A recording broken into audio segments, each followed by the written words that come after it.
We provide you the platform to turn your dreams into reality. Give wings to your aspirations with KR Mangalam University. सावन का पहला सोमवार है और बाबा महाकाल के दर्शन के लिए भक्तों की भीड़ उमड़ चुकी है।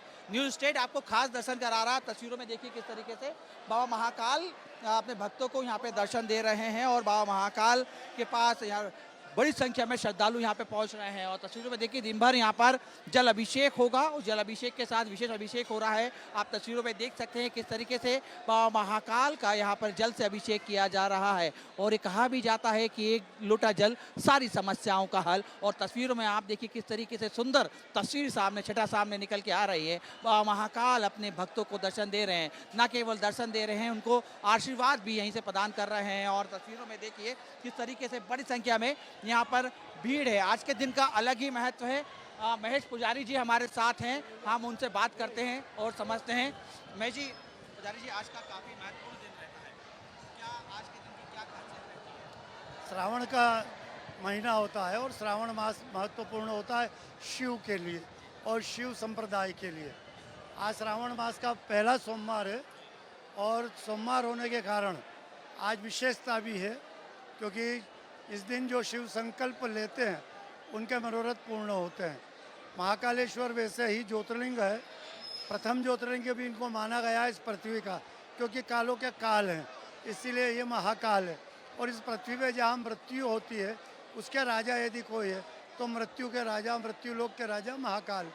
तो यहाँ की जितनी भी पूजा है वो दिव्य पूजा है, शास्त्रोक्त और वेदोक्त पूजा है। प्रातःकाल भगवान की भस्म पूजन आरती होती है, उसका दिव्य स्वरूप रहता है, दिव्यता से पूजा है, आरती है, पंचामृत पूजन है, भगवान पे भस्म स्नान है। ये सब क्रम परंपरा अनुसार किए जाते हैं, जो संपन्न आज सुबह हुई है। भगवान की सवारी भी आज निकलती है जी, आज भगवान का प्रथम सोमवार है तो नगर भ्रमण भी है भगवान का। और नगर भ्रमण पे भगवान महाकालेश्वर से पालकी में विराजित होकर पूरे नगर में घूमेंगे। देवालयों में भी पूजा होती है और भक्त लोग भी पूजा करते हैं। पुनः समय अनुसार भगवान का यहाँ पदार्पण होगा और उसके बाद यहाँ का नित्य कर्म आरती पूजा पुनः होगी। ऐसी इस मंदिर की परंपरा है। अभी श्रद्धालुओं के मन में ये रहता है कि महाकाल को कैसे मनाया जाए, कैसे? शिव तो बड़ा सरल है। यदि श्रद्धा से, भाव से और निर्मल मन से भगवान शिव की यदि प्रार्थना कर ले तो वैसे ही भगवान शिव उसको सारा संपदा दे देते हैं।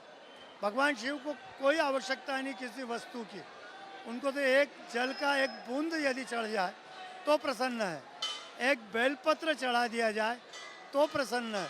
और यदि ये भी ना हो किसी के पास उपलब्ध तो मानस पूजा कर दी जाए तो उससे ही भगवान प्रसन्न है। तो शिव सदैव ही त्यागी रहे हैं और त्याग भावना उनमें रही है, इसलिए भक्त भी त्यागी भाव से, निर्मल मन से जो शिव की पूजा आराधना करता है उसको कई कई गुना फल प्राप्त होता है। शिव उस पर सदा प्रसन्न होते हैं और शिव उसके ऊपर सदा उसकी रक्षा करते हैं। शिव की भक्ति करने वाले मार्कंडे को भी भगवान शिव ने उसको आयुष्य दिलवा दी, भगवान यम को वापस कर दिया। तो केवल आराधना करते थे, केवल भक्ति करते थे, तो उससे जब मृत्यु से बचा के भगवान शिव ले आता है तो फिर आप समझते हैं कि जब भगवान का भक्त निर्मल मन से यदि सेवा करता है तो उस पर भगवान शिव की कृपा क्यों नहीं होगी। शुक्रिया हमें समय देने के लिए। देखिए तस्वीर आप देखिए, महाकाल के ये भक्त हैं, अनन्य भक्त हैं और कहा भी जाता है कि सहज है महाकाल। सिर्फ उनको पूजा मात्र से, एक पानी मात्र से ही उनको मनाया जा सकता है। और आप तस्वीरों में देखिए अटूट भीड़, अटूट स्नेह महाकाल के लिए, अटूट आस्था आपको यहाँ पे दिखाई दे रही है। सावन का पहला सोमवार है और जैसे कि खुद महाकाल के पुजारी महेश जी ने बताया कि महाकाल को मनाने के लिए केवल एक बेल पत्र ही काफ़ी है और बाबा महाकाल मान जाते हैं। और आप तस्वीरों में देखिए किस तरीके से तमाम जो लोग हैं वो कहीं ना कहीं इस बात को देख रहे हैं। सावन का पहला सोमवार है और बाबा महाकाल को मनाने के लिए बड़ी संख्या में श्रद्धालु पहुंच रहे हैं। बम भोले के जयकारों से उज्जैनी पूरी रमी हुई है। बाबा महाकाल की सवारी भी निकलेगी और आस्था का सैलाब उसको भी दर्शन करते हुए दिखाई देगा। सहयोगी प्रदीप बेस के साथ अतुल शर्मा, न्यूज़ स्टेट, उज्जैन। जहाँ भक्ति है हर शब्द में, कथाओं में छुपे हैं दिव्य रहस्य और ज्योतिष देता है जीवन को दिशा। धर्म से जुड़ी हर बातों को जानने के लिए हमारे चैनल स्तुति को सब्सक्राइब करें। चैनल पर जाने के लिए इस लिंक पर क्लिक करें।